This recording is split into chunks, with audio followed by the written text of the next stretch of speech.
अस्सलाम वालेकुम स्टूडेंट्स, मेरा नाम अम्मार मुजाहिद है और आज के इस लेक्चर में हम एक्सरसाइज 4.4 के क्वेश्चन नंबर 5 और 6 को सॉल्व करेंगे, जिसमें हम कॉन्केविटी और एक्सट्रीम वैल्यूज़ के बारे में डिस्कस कर रहे थे। हमारे सेक्शन में हम कॉन्केविटी और कर्व स्केचिंग के बारे में सीखेंगे। कॉन्केविटी के बारे में पहले भी बात हो चुकी है, एक मरतबा क्योंकि फिर आपको रिवाइज करवा देता हूँ। डेफिनेशन आपके सामने लिखी हुई है। किसी भी ग्राफ को कॉन्केव आप तब कहेंगे जब उसका डेरिवेटिव इंक्रीज कर रहा होगा। ठीक है, डेरिवेटिव इंक्रीज कब करेगा? फंक्शन कब इंक्रीज करता है, पहले तो ये देखें ना। फंक्शन हम जानते हैं तब इंक्रीज करता है जब उसका डेरिवेटिव इंक्रीज करे, आई मीन डेरिवेटिव पॉजिटिव हो। इंक्रीज बेहतर लफ्ज़ नहीं है, डेरिवेटिव पॉजिटिव हो तो फंक्शन इंक्रीज करता है। ये पिछली एक्सरसाइज में हमने इसके क्वेश्चन कर चुके हैं। और फंक्शन डिक्रीज कब करता है? डिक्रीज कब करता है? When derivative is negative.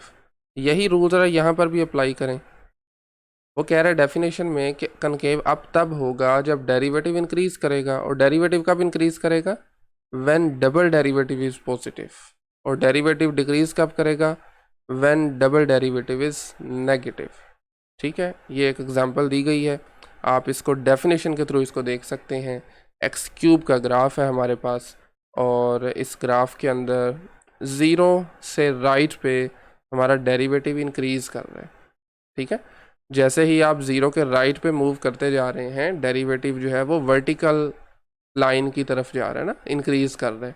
इसी तरह ज़ीरो के लेफ़्ट पे अगर देखा जाए तो डेरिवेटिव हमारा डिक्रीज़ कर रहा है, हॉरिजॉन्टल की तरफ जा रहा है, हॉरिजॉन्टल लाइन की तरफ अप्रोच कर रहा है। ठीक है, ज़ीरो की तरफ अप्रोच कर रहा है। स्लोप, डेरिवेटिव दरअसल टेंजेंट लाइन होती है ना, स्लोप होती है सॉरी टेंजेंट लाइन की। डेरिवेटिव फर्स्ट डेरिवेटिव जो है that is slope of the tangent line. ठीक है, सो डेफिनेशन भी हमने सीख ली है, क्राइटेरिया भी सीख चुके हैं कि डेरिवेटिव डबल डेरिवेटिव पॉजिटिव होगा तो कॉन्केव अपवर्ड, अगर डबल डेरिवेटिव नेगेटिव होगा तो कॉन्केव डाउनवर्ड।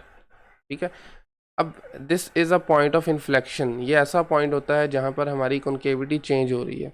मैं एक रैंडमली यहाँ पर कर्व ले रहा हूँ, दिस वन। ठीक है, ये आपको जो पॉइंट नज़र आ रहा है, इसके राइट पे हमारा ग्राफ कॉन्केव अप है और इसके लेफ़्ट पे कॉन्केव डाउन है। ठीक है, एंड दिस पॉइंट जहाँ से कॉन्केविटी चेंज हो रही है, this is point of inflection, right. और सबसे पहले हम यही किया करेंगे कि इस पॉइंट को फाइंड करेंगे, उसके बाद फिर हम इसकी मदद से इंटरवल्स बनाएंगे एंड देन फिर उन इंटरवल्स के अंदर डबल डेरिवेटिव का साइन चेक करेंगे।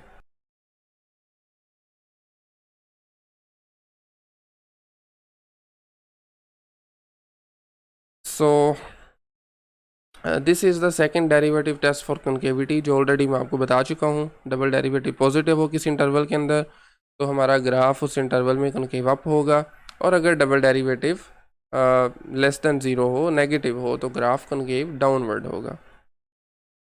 इसके बाद we have second derivative test for local extrema, यानी सेकेंड डेरिवेटिव की मदद से ना सिर्फ कॉन्केविटी चेक की जा सकती है बल्कि फंक्शन की लोकल एक्सट्रीम वैल्यूज़ भी फाइंड की जा सकती हैं। बिल्कुल सिंपल है। देखिए, वो कह रहा है कि अगर आपके पास सिंगल डेरिवेटिव ज़ीरो है और डबल डेरिवेटिव नेगेटिव है, लेस देन ज़ीरो है, तो ग्राफ उस पॉइंट पर लोकल मैक्स वैल्यू देगा। ठीक है, और अगर सिंगल डेरिवेटिव ज़ीरो है और डबल डेरिवेटिव पॉजिटिव आ रहा है तो उस पॉइंट पर लोकल मिनिमम वैल्यू होगी।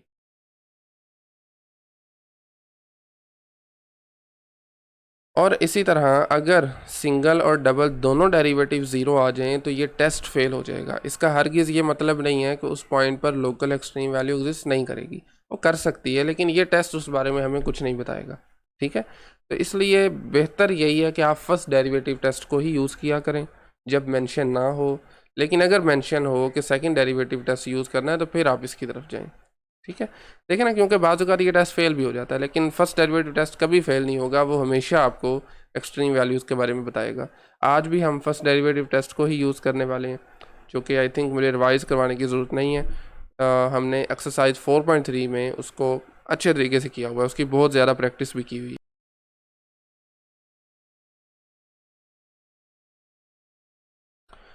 सो एक्सरसाइज 4.4 के क्वेश्चन नंबर 5 से हम स्टार्ट करते हैं। इन क्वेश्चंस में हमें लोकल एक्सट्रीम वैल्यूज़ फाइंड करनी है और उसके साथ में point of inflection and then फिर कॉन्केविटी चेक करनी है। राइट। सबसे पहले हम इसके क्रिटिकल पॉइंट्स फाइंड करेंगे to find the extreme values, और उसके लिए हमें चाहिए होगा डेरिवेटिव। एक्स का डेरिवेटिव आ जाएगा 1, साइन का डेरिवेटिव होता है कोस 2x, और फिर एंगल में चूंकि एक फंक्शन आ रहा है ना 2x, तो इसका अलहदा से डेरिवेटिव लेंगे, 2x का डेरिवेटिव 2 हो जाएगा, वो मैं स्टार्ट में लिख रहा हूँ। ठीक है। अब आप जानते हैं critical points are those points where the derivative is either zero और इट इज़ अनडिफाइंड। ठीक है। अब कोज की वैल्यू आप जानते हैं ये कभी भी अनडिफाइंड नहीं होती। कोज जो है वो हमेशा हमारे पास -1 से 1 के इन बिटवीन वैल्यूज़ देता है, राइट। तो अब हमने ये चेक करना है, और एक और बात, इस इंटरवल के अंदर रहना है हमने, -2π/3 से लेकर 2π/3 तक, इसके बाहर नहीं जा सकते। तो खैर ज़ीरो वाला केस होगा इसमें, इन्फिनिटी वाला केस नहीं होगा। ज़ीरो वाले के लिए इसको एज इट इज़ उठा के ज़ीरो के इक्वल रखें, 1 + cos 2x is equal to 0। Simplification के बाद हमें यहाँ से मिलेगा cos 2x इक्वल टू -1/2,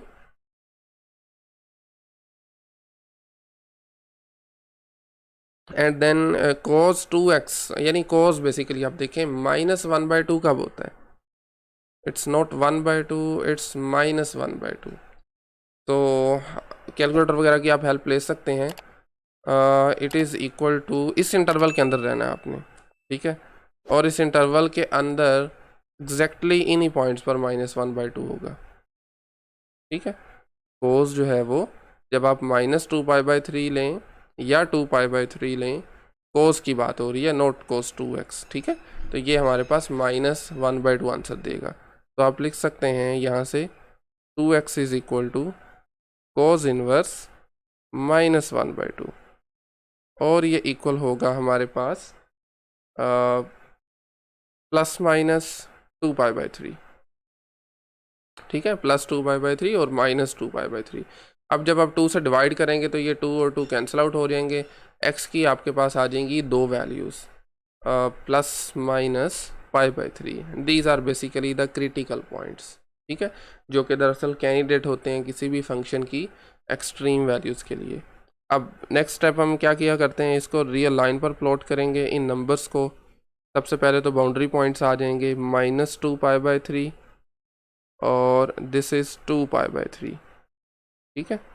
और हमारे पास जो क्रिटिकल पॉइंट्स आए हैं which are -π/3 and +π/3। Okay, so next step में अब हम क्या करेंगे, देखें ये 3 इंटरवल्स बन गए हैं। ठीक है। एक्चुअल में हमारे पास ये एक इंटरवल था, 2 पॉइंट्स लिए, तो ये 3 इंटरवल्स बन गए। तो खैर इन 3 इंटरवल्स में से आपने अपनी मर्ज़ी का कोई एक एक नंबर पिक करें, एक एक पॉइंट लें, उसको फिर डेरिवेटिव में पुट करें। आसान तरीका ये आप मिड पॉइंट ले लें। मिड पॉइंट कैसे कैलकुलेट करते हैं, बाउंड्रीज़ को ऐड करें, 2 पे डिवाइड कर दें। तो देखें जब आप इसको करेंगे ना 2 पे डिवाइड ऐड करके, -2π/3 -π/3, ये बनेगा हमारे पास -3π/3। ठीक है, जो कि -π बनेगा। 2 पे डिवाइड करेंगे तो -π/2 आ जाएगा, और -π/3 π/3 के दरमियान से हम 0 ले सकते हैं, और इस इंटरवल में से हम प्लस का π/2 पिक कर सकते हैं, जो कि इसका सेंटर्ड पॉइंट है। खैर इन नंबर्स को अब आपने पुट करना है अपने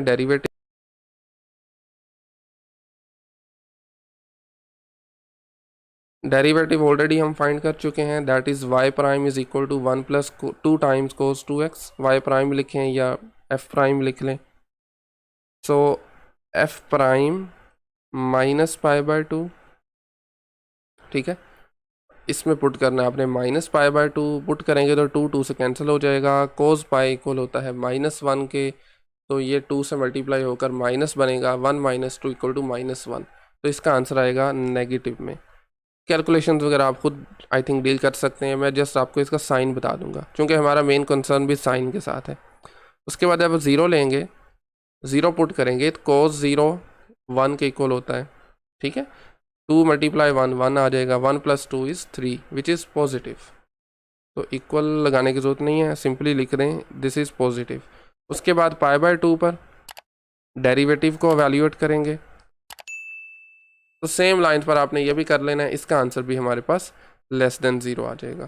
तो यहाँ से हमें ये पता चला कि सबसे पहले इंटरवल में डेरिवेटिव है नेगेटिव, देन हुआ पॉजिटिव, देन फिर से नेगेटिव। ठीक है, तो यहाँ से आप इजीली बता सकते हैं इसकी लोकल एक्सट्रीम वैल्यूज़ के बारे में। तो चूँकि हमारे बाउंड्री पॉइंट्स भी इंक्लूड हैं तो आप इन पर भी बिहेवियर बता सकते हैं। फर्स्ट डेरिवेटिव टेस्ट की मदद से हम ये जानते हैं कि लेफ़्ट बाउंड्री पॉइंट के राइट पे अगर डेरिवेटिव हो लेस देन 0 तो ये पॉइंट क्या होगा, this point is local maximum value.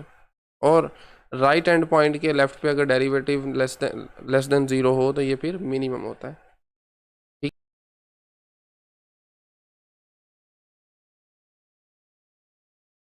Okay. सो तो नेक्स्ट आप सिंपली लिख सकते हैं जो आपकी वैल्यूज़ आ चुकी हैं। इसमें से सबसे पहले चले हम लोकल मैक्सिमम वैल्यूज़ लिख लेते हैं। फंक्शन हमारा लोकल मैक्स होगा, प्लस से माइनस की तरफ जा रहा है तो π/3 पर, x इज इक्वल टू π/3, और उससे पहले -2π/3 पर भी मैक्सिमम वैल्यू देगा, π/3 पर और -2π/3।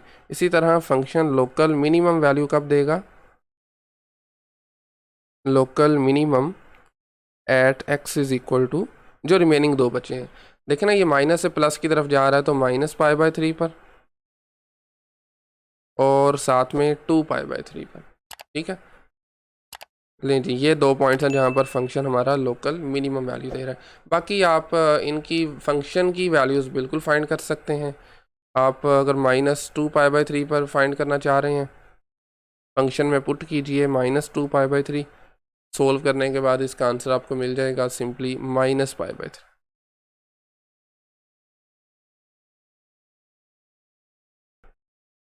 एंड देन उसके बाद फिर आप π/3 पर भी वैल्यूएट कर सकते हैं, f ऑफ π/3, और ये हमारे पास इक्वल आ जाएगा 2π/3 के। इसी तरह f ऑफ -π/3, f ऑफ -π/3। ठीक है, तो -π/3 पर हमारे पास क्या वैल्यू आएगी भला, आई थिंक यहाँ से हमने थोड़ी सी मिस्टेक कर चुके हैं। अच्छा खैर, ये वैल्यूज़ चलें आप वैसे ख़ुद भी फाइंड कर सकते हैं, मेरे पास अभी कैलकुलेटर अवेलेबल नहीं है, नहीं तो मैं आपको कर देता। सिंपली करना क्या है, कैलकुलेटर के अंदर ही ये वैल्यूज़ आपने लगानी है। यहाँ पर x की जगह पर जो भी वैल्यू है, जैसे -2π/3 है, +2π/3 है, π/3 और -π/3, आई होप कि ये आप कर लेंगे। ठीक है, जिस कैलकुलेटर में वैल्यू लगानी है और उसका फिर आंसर लिख देना है, वो एक्चुअल फिर मैक्सिमम और मिनिमम वैल्यूज़। ओके, सो अब इसके बाद फिर हम चलते हैं कॉन्केविटी की तरफ। कॉन्केविटी के लिए पहले हमें चाहिए पॉइंट ऑफ इन्फ्लेक्शन, और पॉइंट ऑफ इन्फ्लेक्शन दरअसल वो पॉइंट्स होते हैं, ऑलरेडी बता चुका हूँ, जहाँ पर डबल डेरिवेटिव 0 हो या अनडिफाइन हो। जैसे क्रिटिकल पॉइंट सिंगल डेरिवेटिव के लिए होते हैं ना, 0 और undefine, point of inflection double derivative का वो पॉइंट्स जहाँ पर वो 0 हो या अनडिफाइन हो। तो इसको दोबारा से डिफ्रेंशिएट करेंगे। ये है फर्स्ट डेरिवेटिव 1 + 2 cos 2x। तो चलें इसको दोबारा डिफ्रेंशिएट करते हैं, 1 + 2 टाइम्स cos 2x। जब फिर से डिफ्रेंशिएट करेंगे, y डबल प्राइम या फिर f डबल प्राइम x भी लिखा जा सकता है। 1 का डेरिवेटिव हो जाएगा 0, 2 एज इट इज़, कोस का डेरिवेटिव होता है माइनस साइन, और उसके बाद फिर एंगल में है 2x, इसका डेरिवेटिव फिर से 2 आ जाएगा। सिंप्लीफाई करने पे आपको मिलेगा -4 sin 2x। ठीक है, लें जी, ये है हमारा डबल डेरिवेटिव। अब आपने देख लेना है ये किन पॉइंट पर 0 है और किन नंबर्स पर ये अनडिफाइन है, वो होंगे हमारे पॉइंट ऑफ इन्फ्लेक्शंस। अगेन ये अनडिफाइन नहीं हो सकता, उसकी रीज़न ये है कि साइन आपके पास -1 से 1 तक वैल्यू देता है। ठीक है, इस वजह से ये अनडिफाइन नहीं होगा। 0 हो सकता है अलबत्ता, ये इसको एज इट इज़ उठा के रखें 0 के equal, sin 2x, sorry not 2π, this is 2x is equal to 0। ठीक है, तो यहाँ से sin 2x इक्वल आ जाएगा 0 के। देखिए अब x की कौन कौन सी वैल्यूज़ होंगी जिनके लिए ये 0 बनेगा। सबसे पहले तो नोट करें यहाँ पर ज़रा x की हमारे पास 0 के लिए 0 आ जाता है, हमें पता है। ज़ीरो के लिए 0 आएगा। उसके बाद अगर आप x में π/2 पुट करते हैं तो 2 और 2 कैंसिल, साइन पाई भी 0 होता है। इसी तरह अगर आप -π/2 पुट करते हैं तो फिर से 2 2 कैंसिल और साइन -π भी 0 होता है। तो ये कुल मिलाकर 3 इसके पॉइंट ऑफ इन्फ्लेक्शंस आए हैं। ठीक है, अब अगेन सेम काम हमें करना है जैसे हमने लोकल एक्सट्रीम वैल्यू फाइंड करते हुए किया था कि इन पॉइंट्स को हम लगाएंगे रियल लाइन के ऊपर। एक्चुअल इंटरवल है हमारे पास -2π/3 से लेकर +2π/3 तक। हमारे पास आए हैं 3 point of inflections. First of all there is -π/2, उसके बाद है जी 0 एंड देन वी हैव +π/2। तो इस मरतबा 3 पॉइंट्स ने आपके इंटरवल को 4 हिस्सों में तकसीम कर दिया है, 1 2 3 एंड 4। अगेन सेम काम करना है आपको, चारों हिस्सों में से एक एक पॉइंट पकड़ें, अपनी मर्ज़ी का पॉइंट लें, उसको डबल डेरिवेटिव में पुट करें और चेक करें ये है double derivative this one -4 sin 2x, और चेक करें उसका साइन क्या आ रहा है। ठीक है, अब ये छोटा सा काम अब आपने खुद करना है। आप मिड पॉइंट ले सकते हैं। मिड पॉइंट कैसे कैलकुलेट करते हैं, बाउंड्रीज़ को ऐड करके, जिस इंटरवल का मिड पॉइंट लेना है ना उसकी बाउंड्री को ऐड करें, 2 पे डिवाइड करते हैं। तो खैर मैं आपको यहाँ से बता देता हूँ, डबल डेरिवेटिव का आंसर आएगा पहले <0, उसके बाद आ जाएगा <0 मतलब पॉजिटिव, उसके बाद फिर <0 अगेन एंड देन अगेन <0। ठीक है, तो जिन इंटरवल्स के अंदर पॉजिटिव आया है वो कॉनकेव अपवर्ड होगा। उस इंटरवल के अंदर हमारा ग्राफ आप लिख सकते हैं कॉनकेव अप। कौन कौन से इंटरवल के अंदर? एक तो है -π/2 से लेकर 0 तक, और दूसरा इंटरवल है π/2 से लेकर 2π/3 तक।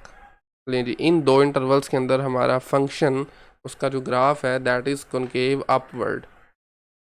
और अगर कॉनकेव डाउन की बात की जाए तो वो वाले इंटरवल्स जहाँ पर हमारा ये सेकेंड डेरिवेटिव <0 आया, जैसे कि -2π/3 से -π/2 -π/2 एंड देन उसके साथ में 0 से लेकर π/2। ठीक है, ग्राफ चूँकि ऑलरेडी क्वेश्चन में गिवन था तो आप यहाँ से भी देख सकते हैं ना, ये होगा हमारे पास यहाँ कहीं -π/2 और यहाँ पर होगा +π/2। तो ये देखें, इसको वैल्यूज़ अगर देखा जाए तो इस इंटरवल के अंदर ये कॉनकेव डाउन है, उसके बाद फिर कॉनकेव अप हुआ, 0 पॉइंट ऑफ इन्फ्लेक्शन है, उसके बाद फिर से यहाँ तक कॉनकेव डाउन और उसके बाद फिर से कॉनकेव अपवर्ड। ठीक है, ओके ऑल राइट, ये था question number 5। Next question number 6 पे आ जाएं। सेम काम करना है आपको एज यूजुअल। सबसे पहले we find derivatives. y is equal to tangent x -4x।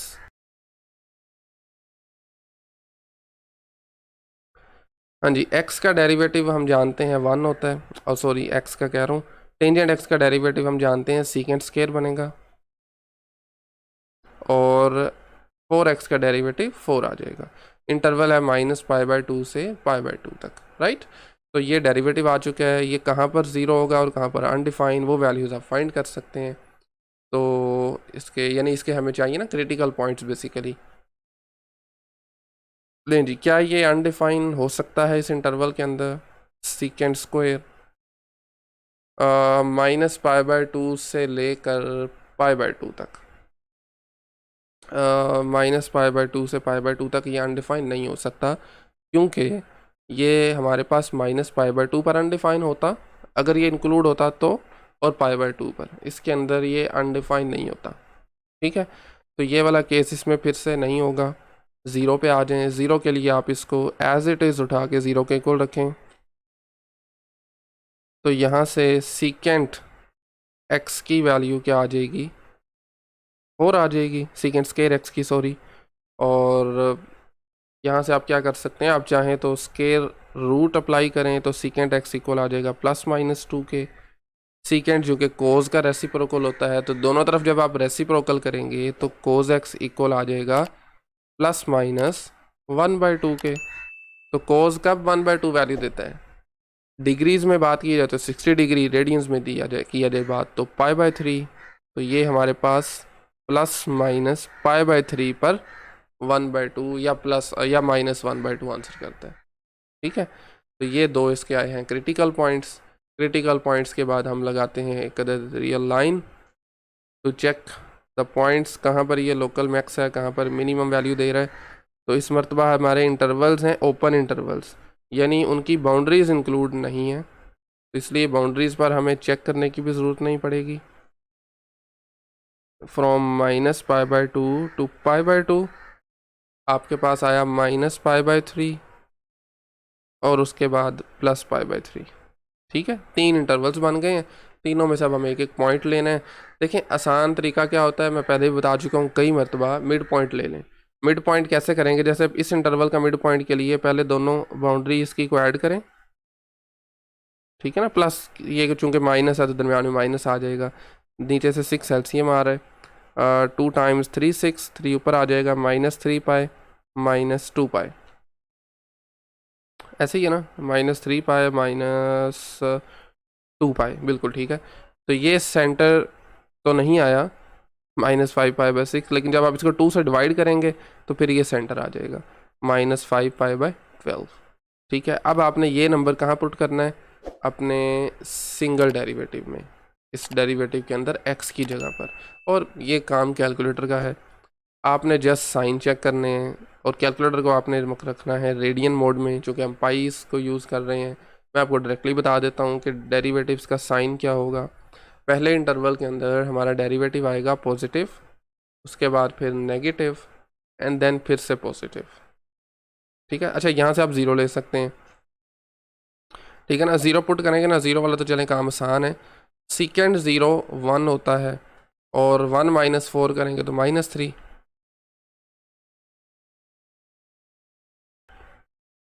जो कि ऑलरेडी मैं लिख चुका हूँ, नेगेटिव आ रहा है दरमियान वाले इंटरवल के अंदर। ठीक है, तो पॉजिटिव से नेगेटिव हुआ तो ये पॉइंट होगा लोकल मैक्स, नेगेटिव से पॉजिटिव होगा तो ये पॉइंट लोकल मिनिमम वैल्यू देगा। सो बस ये लाइंस आप नीचे लिख सकते हैं, function attains its local maximum value at x is equal to -π/3। इस नंबर पर मैक्सिमम वैल्यू आएगी, और अगर मिनिमम की बात की जाए तो local minimum at x is equal to π/3। ठीक है, लेकिन जी these are the extreme values of the function. अब आप चाहें तो फंक्शन की वैल्यू भी इन नंबर्स पर फाइंड कर सकते हैं, एंड दैट इज़ बेसिकली अगर आप -π/3 को अपने फंक्शन में पुट करें तो आपको आंसर मिलेगा, मैं आपको लिख देता हूँ, वैसे आप कैलकुलेट कर सकते हैं इजीली। This is basically -√3 + 4π/3। ठीक है, ये फंक्शन की वैल्यू होगी जो कि एक्चुअल में मैक्सिमम होगी।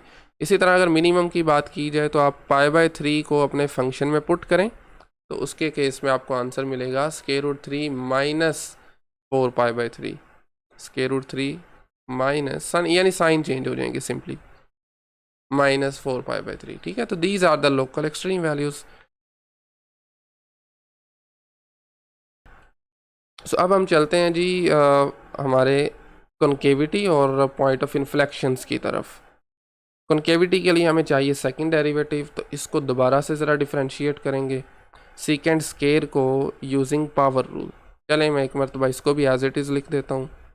ये था हमारा फर्स्ट डेरिवेटिव सीकेंड स्केयर x -4, तो इसको जब आप दोबारा डिफ्रेंशिएट करेंगे तो ये आ जाएगा पहले यूजिंग पावर रूल, 2 स्टार्ट में, पावर से कम, और फिर सीकेंड का डेरिवेटिव जो कि होता है secant x multiply tangent x। ठीक है, और 4 का डेरिवेटिव 0 हो जाएगा। रीराइट करेंगे तो ये बनेगा 2 times secant square x multiply tangent x। लें जी, ये आपके पास आ गया सेकंड डेरिवेटिव। अब to find the point of inflection आप सेकंड डेरिवेटिव को पुट करेंगे, इधर इट इज़ 0 और इट इज़ अनडिफाइंड। अब ये वाला जो डेरिवेटिव आपके पास आया है हमारे गिवन इंटरवल के अंदर, जो कि कहाँ से कहाँ तक था, -π/2 से π/2 तक, उसके अंदर ये इंटरवल, ये फंक्शन, ये डेरिवेटिव, सेकंड डेरिवेटिव अनडिफाइंड नहीं हो सकता। ठीक है, सीकेंड भी अनडिफाइंड नहीं होता उस इंटरवल में, टेंजेंट भी नहीं होता, बिल्कुल नहीं होता, तो ये केस नहीं होगा फिर। तो इसका मतलब है हम ज़ीरो वाला केस करेंगे। उसके लिए हम एज इट इज़ अपने इस सेकंड डेरिवेटिव को उठा के ज़ीरो के इक्वल पुट करते हैं, tangent x equal to zero. थोड़ा री राइट करते हैं ज़रा इसको। तो ज़ीरो कहाँ पर होगा, ये सेकेंड स्क्वायर को मैं लिख सकता हूँ 1/cos स्क्वायर, और टेंजेंट को साइन ओवर कोस स्क्वायर, और टेंजेंट को साइन ओवर कोस। ठीक है, तो अल्टीमेटली ये चीज़ बन जाएगी, टू भी यहाँ से ख़त्म हो जाएगा, राइट साइड पे आके ज़ीरो हो जाएगा। तो sine x divided by cos cube x. हाँ जी, तो कोई भी फ्रैक्शन में अगर फंक्शन गिवन हो, कोई एक्सप्रेशन, वो ज़ीरो कब होता है, जब उसका न्यूमरेटर ज़ीरो होगा, यानी when sine x is equal to zero. और साइन एक्स ज़ीरो कब होता है हमारे इंटरवल के अंदर, वो होता है ज़ीरो पर, सिर्फ ज़ीरो पर। ठीक है, वैसे तो पाई पर भी होता है, माइनस पाई पर भी होता है, लेकिन चूंकि वो इंटरवल्स में इंक्लूड नहीं है, तो इस वजह से सिर्फ ज़ीरो ही एक ऐसा पॉइंट होगा जहाँ पर हमारा डबल डेरिवेटिव ज़ीरो हो रहा है। तो लें जी, अब हम क्या करेंगे, रियल लाइन लगाएं। सबसे पहले तो आपके बाउंड्री पॉइंट्स देखें, क्या है बाउंड्री हमारी, which is from -π/2 to +π/2। Inflection point हमारे पास आया ज़ीरो, जिसकी वजह से दो इंटरवल्स बन गए हैं, एक आपके ज़ीरो के लेफ़्ट और राइट पे। दोनों से आपने एक एक नंबर लेना है। मैं ले रहा हूँ let's say -π/4 from left and π/4 on the right. इस नंबर को अपने इस डबल डेरिवेटिव में पुट करना है, इस x की जगह पर, और कैलकुलेटर में सब कुछ रखने के बाद आपका जो -π/2 से लेकर ज़ीरो तक डबल डेरिवेटिव का जो साइन आएगा वो नेगेटिव आएगा। ठीक है, और इस इंटरवल के अंदर ये साइन आएगा पॉजिटिव। ठीक है, तो नेगेटिव का मतलब क्या होता है कि -π/2 से लेकर ज़ीरो तक हमारा ये ग्राफ कॉनकेव डाउनवर्ड होगा, कॉनकेव डाउनवर्ड होगा, चूंकि double derivative less than zero है। और ज़ीरो से लेकर π/2 तक, क्योंकि डबल डेरिवेटिव पॉजिटिव है, ग्रेटर देन ज़ीरो है, तो इस इंटरवल में हमारा ग्राफ जो है वो कॉनकेव अपवर्ड होगा। And that's it. यही दो इंटरवल्स हैं इस केस में। आप चाहें तो इसको अपने फंक्शन से वेरीफाई भी कर सकते हैं। बिल्कुल, ये देखें, ज़ीरो के अगर आप लेफ़्ट पे देखें तो कनकेव डाउन, अगर आप ज़ीरो के राइट पे देखें तो ये कनकेव अपवर्ड हो रहा है। ठीक है, on the right from zero to π/2 ये कनकेव अपवर्ड है। And that's it. ठीक है, चलिए जी, नेक्स्ट लेक्चर में हम मिलते हैं। क्वेश्चन नंबर 7 और 8 नेक्स्ट लेक्चर में सॉल्व करेंगे। आज के लेक्चर में कोई भी क्वेश्चन क्यूरी हो तो आप कमेंट सेक्शन में पूछ सकते हैं। Otherwise thank you very much.